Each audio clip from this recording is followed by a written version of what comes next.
So how many drafts of a novel does it take to complete a manuscript and get it ready to put it out there on Amazon, publish it, and send it out to the world? That was a question that I got recently.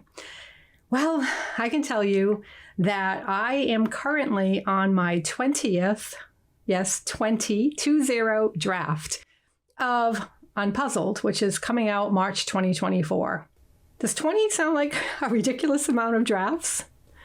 Well, I think that when you consider everything that goes into creating a manuscript, creating a story that is worth telling, that is worth publishing and sharing with others, 20 doesn't really sound like that outrageous of a number to me anyway.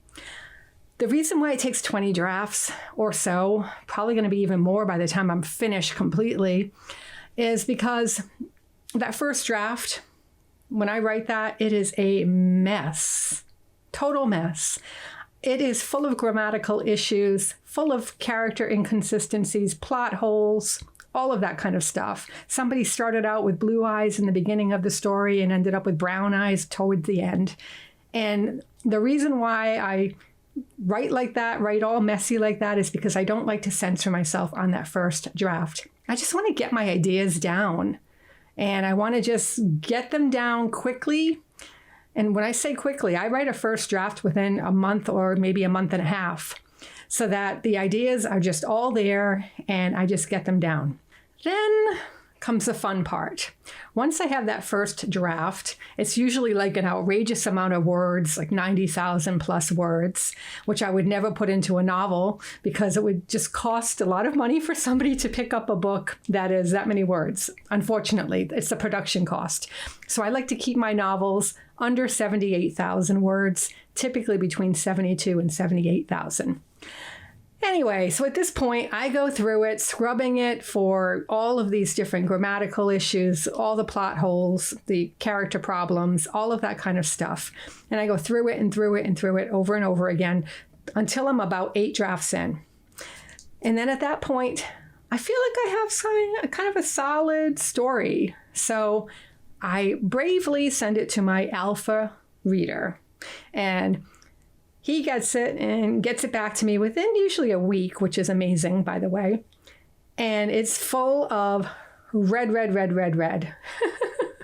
Paragraphs and paragraphs of what is wrong with this book. And it's things that I'm like, God, how did I not see this when I was writing it?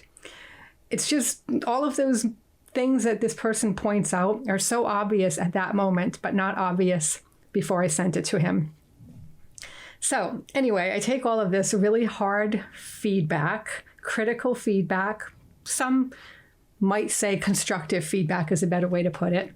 But at this point, I don't care how you label it. It's feedback that is really critical to me because I don't want to be pat on the back at this point. I want to hear about all the problems because this is when I can build it and fix it. So that is exactly what I do. I take all of that feedback and I incorporate all of those changes and those suggestions into the work of art. Yes, I'm calling it a work of art because it is messy, just like any painting that you begin and there's paint splattered everywhere. Well, in this case, there are words splattered everywhere. And art is going to be in the eye of the beholder, right? I digress. Okay, so anyway, I take this, I fix it all, change everything, take all the suggestions, because in my mind, I am thinking, if somebody is pointing this out, chances are there are going to be other people who are going to see the same thing. And I just want to try to get all those obstacles out of the way during these drafts. So I take this, clean it all up, and then I think, now I have a work of art. Yes, this is perfect. Like, I don't even know what my beta readers are going to find wrong with this now. I'll send it to them anyway, but I don't think they're going to find anything. So I send it to them. And I have a team of 3 other beta readers at this point. So 1 alpha, 3 betas. Each one of them sends me feedback at different times. And it always amazes me how different the feedback is. They all point completely different things out than the other. And very rarely do they all point the same thing out. It's all different things, which is really helpful. So I get this wide cast of ideas of what I should change, what's missing. And I incorporate all of those because once again, if somebody's thinking it, somebody else is going to think it too. And then I think, okay, now I have something worthy. So then what I do is I send it through Grammarly at this point to change, fix any last minute problems.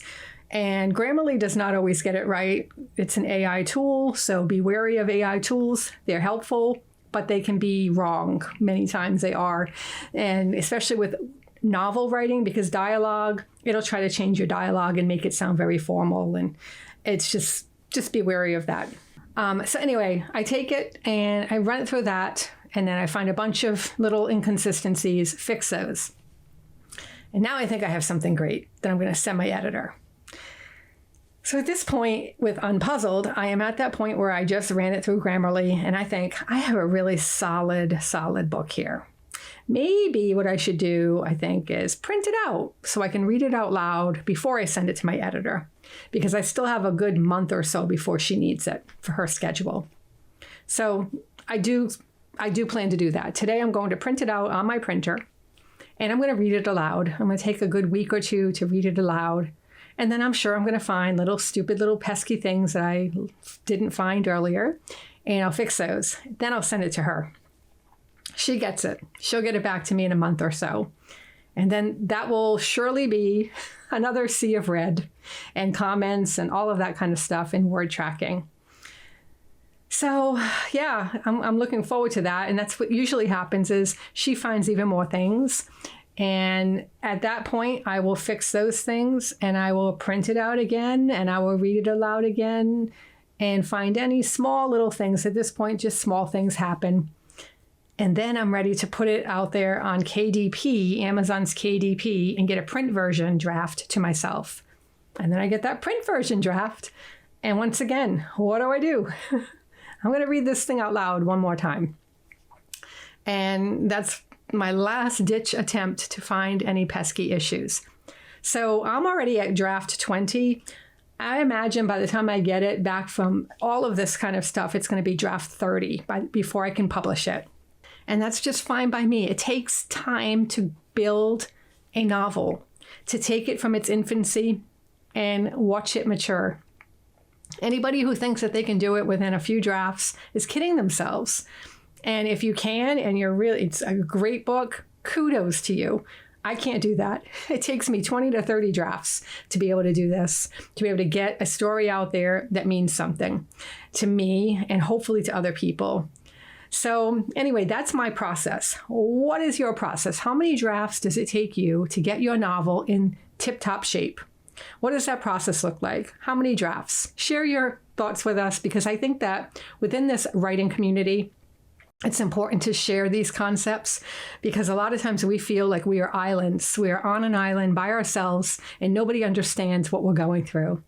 And I've learned so much from my fellow writers in this community. And I just feel really grateful to be part of that. So come join us, be a part of it, share your ideas. Okay, happy writing, everyone.